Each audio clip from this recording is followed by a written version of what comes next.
ఒక పిల్లవాడు మామిడికాయలను దొంగిలించటానికి తోటలోనికి వెళ్ళి దొంగతనము చేస్తూ ఉండగా ఆ తోటమాలికి దొరికిపోయాడు.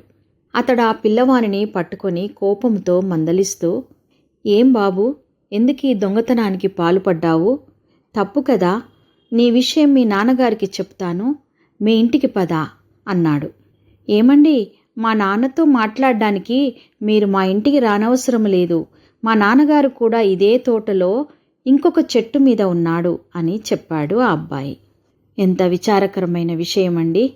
ఏది మంచి మార్గమో ఏది చెడ్డ మార్గమో చిన్న బిడ్డలకు తెలియదు.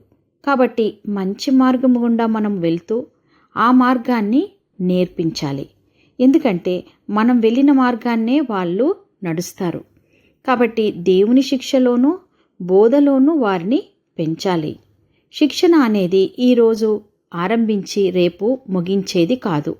అనుదినము నేర్చుకునే దానినే శిక్షణ అంటారు. దేవుని వాక్యము పిల్లలకు ప్రబోధించకపోతే ప్రమాదమే. ఎఫెసీలకు వ్రాసిన పత్రికలో వ్రాస్తూ ఉన్నాడు అపోస్తలుడైన పౌలు భక్తుడు, "తండ్రులారా, మీ పిల్లలకు కోపము రేపక ప్రభు యొక్క శిక్షలోనూ బోధలోనూ వారిని పెంచుడి" అని.